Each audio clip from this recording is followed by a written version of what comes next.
Oi, gente, nós estamos aqui hoje com Carlos Eduardo Costa, que é consultor e educador financeiro do Mercantil do Brasil, para falar um pouquinho sobre a vida financeira de casais. Saiu uma pesquisa do SPC Brasil que diz que 4 em cada 10 pessoas casadas brigam por causa de dinheiro. E tem uma outra pesquisa que veio dos Estados Unidos, que foi até o Carlos que me apresentou, que diz que a maioria dos casais acham que uma traição financeira, mentir sobre dívidas, etc., é tão grave quanto uma pulada de cerca, como uma traição conjugal. Então, Carlos, a primeira coisa que eu queria te agradecer pela sua presença aqui e te perguntar, o que um casal deve fazer para evitar brigas por causa de dinheiro? Primeira coisa é trazer o assunto dinheiro para o dia a dia do casal. Conversar sobre isso, dialogar. Deixar o tema dinheiro debaixo do tapete não vai diminuir a importância que o dinheiro tem nas nossas vidas, seja individual, seja como um casal, e nem esconder os malefícios da falta do diálogo. Mas infelizmente, Ludmila, as pesquisas que você traz mostram isso, infelizmente, conversar sobre dinheiro ainda é um tabu para grande parte dos casais. Não conversando, as consequências da falta desse diálogo acabam sendo comprometedoras para o futuro dos casais. Pois é, então a questão é essa, assim, é ter transparência e diálogo desde o começo? Com certeza. Por quê? Porque o dinheiro faz parte da nossa vida. Nós temos que pagar contas. Juntando com uma pessoa, nos casando com uma pessoa, a gente vai ter despesas pessoais, a gente vai ter despesas do casal, avançando, vamos ter filhos, vamos ter despesas dos filhos, vamos ter sonhos individuais, vamos ter sonhos do casal e etc. Como é que a gente vai resolver isso? E hoje, para complicar ainda mais, normalmente as duas partes do casal estão no mercado de trabalho, estão trabalhando, estão tendo a sua receita. Como é que a gente vai equacionar?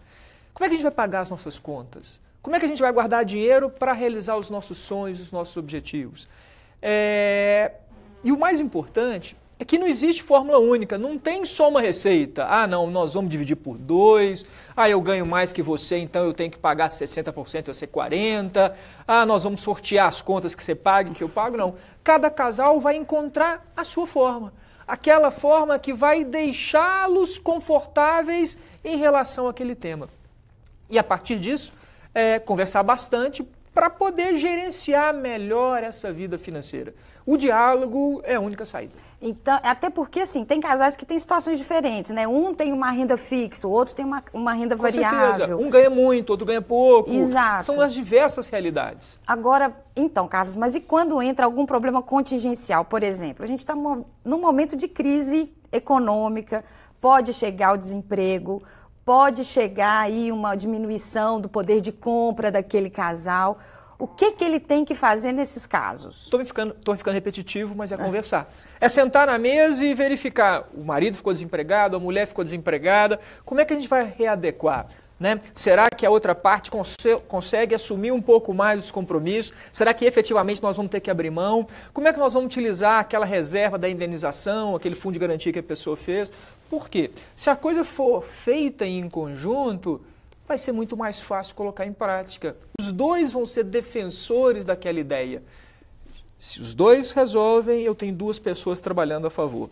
Se uma das pessoas resolve por si, muitas vezes a gente vai ter a outra pessoa trabalhando contra. Então já é difícil quando tem dois a favor. Imagina quando tem um a favor e um contra.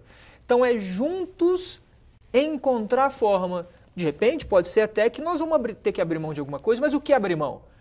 Para o marido, de repente, tem coisas menos importantes que para a esposa, mas de repente tem coisas que são mais importantes para a família pensando como um todo.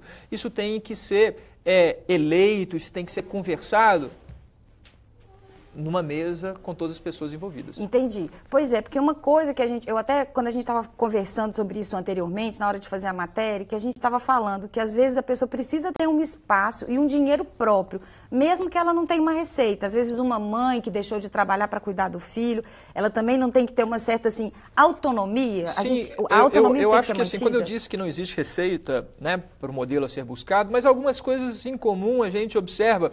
Quando a gente atuando no mercado, fazendo consultoria com casais, etc., a gente vê que, de repente, algumas pessoas acharam uma receita bacana e estão sendo felizes nisso e a soma dos dois está sendo maior que cada um individualmente, estão atingindo sonhos e objetivos. E a gente vê que algumas coisas são comuns.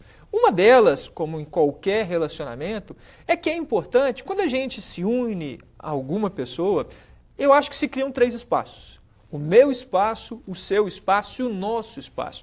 E é importante que exista, inclusive, espaço financeiro para cada um desses espaços. Observado, obviamente, a questão do próprio limite financeiro do casal. Mas é interessante que cada um tenha uma parte dos seus recursos para poder gastar com aquelas coisas que ela julga mais importante. Porque são diferentes as opiniões, vamos pegar de homens e mulheres em relação a gastos. De repente, o marido acha que o gasto que a mulher tem ou teve no cabeleireiro é um gasto excessivo. Poxa, você ficou 3 horas lá e gastou essa fortuna. Mas, de repente, para a mulher, aquele gasto tem uma série de outras coisas agregadas a isso. Inclusive, a própria questão de autoestima, até a própria questão de facilitar no dia a dia. Poxa, se eu estou com o cabelo com um corte mais bacana, vai me ajudar a me até produzir mais rapidamente, com tudo, uma imagem profissional, uma imagem pessoal, etc, etc, etc. Como para a mulher, de repente, pode ser que aquele gasto do marido ir jogar uma peladinha com os colegas e tomar uma cervejinha pode ser um gasto desnecessário, mas de repente naquele espaço que ele deixa a adrenalina embora, que ele tira toda a atenção no futebol, naqueles encontros, jogando conversa fora depois na cervejinha, contando uma piada, falando mal de alguém, etc. É aquele espaço que ele de repente extravasa uma série de questões. Né? Ou seja, tem que respeitar Sim. o orçamento de cada Eu acho um. Cada mas um... o que cada um faz já é Exatamente. Com ele, né? Eu acho que o casal tem que combinar, até não dá também para você gastar todo o dinheiro só com você. Exato. Porque senão você não está respeitando qual que é o espaço, o equilíbrio do espaço do nosso.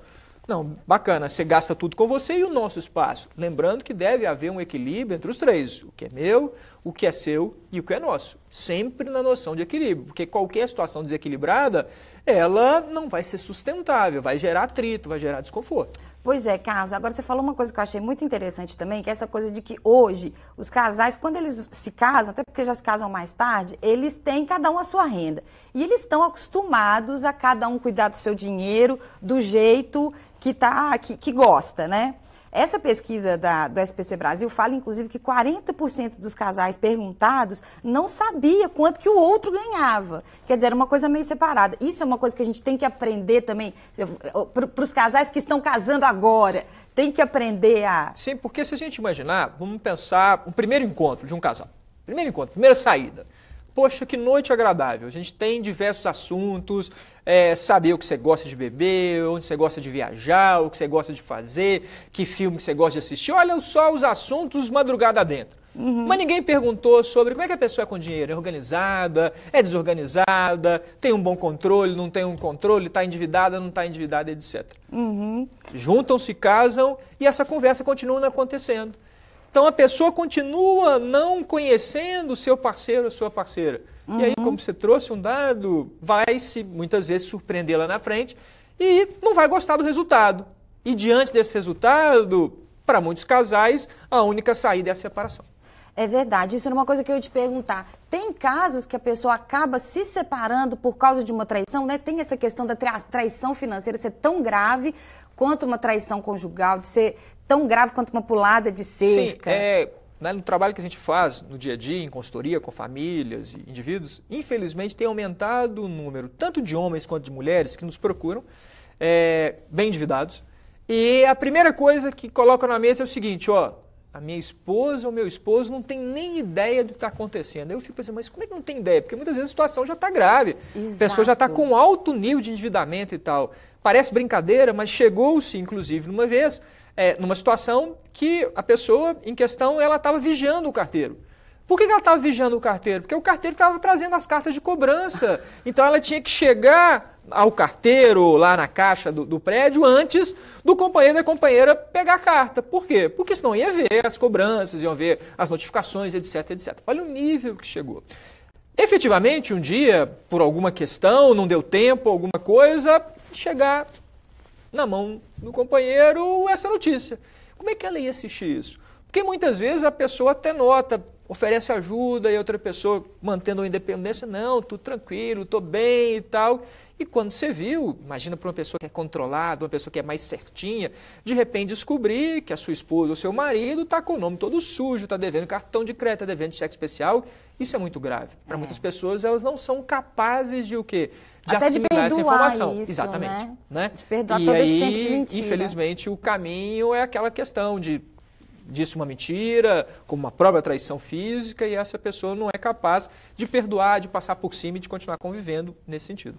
Pois é, Carlos, nós vamos até continuar conversando sobre isso, mas apareceu aqui uma dúvida da Miriam Fernandes, que é o seguinte, olha, ela falou assim: está muito difícil juntar dinheiro para comprar nosso AP. Você acha interessante fazer uma dívida com consórcio ou financiamento de apartamento para se comprometer a pagar ao invés de juntar? Aqui, ó, a pagar ao invés de juntar, ou é muito arriscado? Pois não conseguimos juntar sem ter um compromisso. Então, vamos primeiro diferenciar o que é o produto consórcio e o que é o produto financiamento. São coisas diferentes, né? O consórcio é uma reunião de pessoas que vão contribuir com uma parcela mensal e que vai permitir a uma ou mais pessoas daquele grupo adquirirem um bem e serviço, tá? E as formas de aquisição desse bem são normalmente duas: ou por sorteio ou por lance. Então, eu preciso dar um lance para poder ser uma das pessoas contempladas com aquele bem naquele período.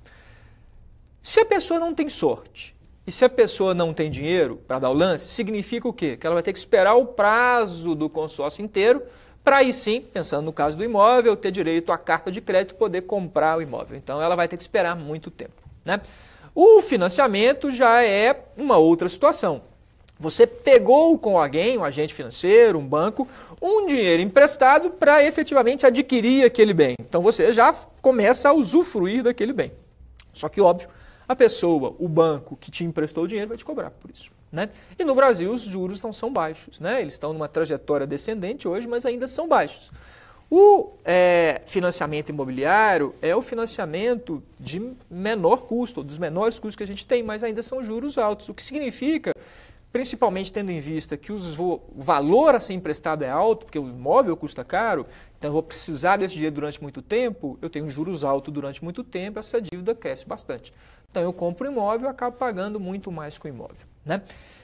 Então eu tenho que balancear para saber se essa prestação ela vai comportar no meu orçamento, etc. Uma dica importante é que, né, para a Miriam, caso ela ou o noivo, o esposo dela, trabalhem com carteira assinada, ele, por exemplo, tem um recurso, que é o fundo de garantia, que pode ser utilizado na aquisição do imóvel. Então, pode ser uma entrada, um valor. E mais interessante ainda, ao longo do tempo, ela usou o fundo de garantia todo agora, ela vai continuar trabalhando, a empresa vai continuar depositando fundo de garantia. Ao longo desse tempo, ela vai continuar podendo utilizar o fundo de garantia ou para diminuir a prestação ou para diminuir o saldo devedor. Então é bacana também, que eu ao longo do tempo tenho esse recurso que eu não posso acessar, só quando eu sou demitido, alguma coisa assim, para poder estar amortizando ou prestação ou o meu saldo devedor, o que acaba ajudando, né? Uma outra questão importante principalmente esses casais mais novos, que normalmente estão nas casas dos pais e tal, os pais já têm uma vida toda por trás que permite a eles, por exemplo, estar morando nesse determinado bairro aqui. Então o casal já quer começar nesse bairro. Não, eu estou morando aqui, eu gosto daqui e tal, poxa, mas meu pai, minha mãe, a minha família gastou não sei quanto tempo para poder estar se estabelecendo, né? Um bairro mais nobre, os preços são mais caros. Então, muitas vezes eu digo que talvez seja interessante ter humildade de, como eu estou começando a minha vida, aceitar, começar mais de baixo mesmo, como normalmente é natural. Poxa, então de repente eu vou para um bairro um pouco mais afastado, vou para um imóvel menor, que vai ter um custo menor, que vai demandar uma necessidade de financiamento menor, menos juros eu vou pagar. Lá na frente, já quitei esse imóvel, já começo a ter, então, um recurso para dar de entrada uma outra, e vou crescendo. Né? Não dá para pensar em começar igual meu pai e minha mãe estão depois de tantos anos de trabalho e esforço, por exemplo.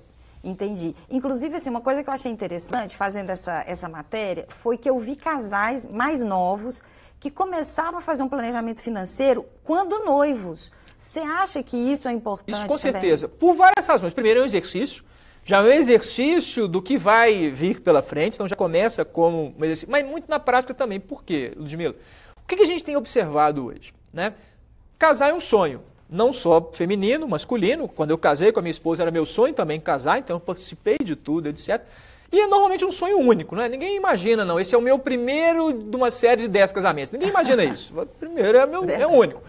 E sonho único não tem preço, não tem limite. Poxa, eu sempre sonhei em casar descendo de rapel no meio de não sei aonde, com não sei o quê, e as coisas vão... E casamento virou uma indústria. Virou uma indústria, as pessoas sabem que os noivos estão sonhando e tal, tudo e cobra mais caro quando é casamento, então, né?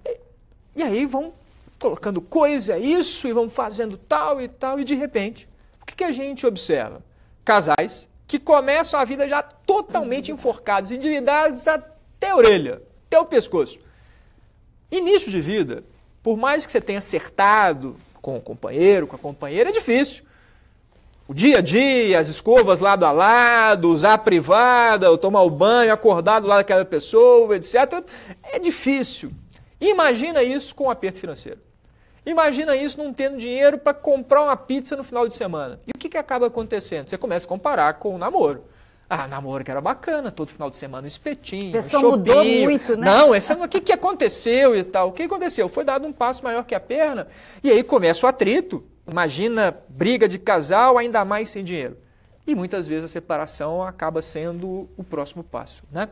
Eu já tive que atuar em algumas situações de forma profissional, ajudando casais que estavam separando e na hora da separação, muito novos, recém-casados, a questão era dívida, era dividir as dívidas. Como é que nós vamos dividir?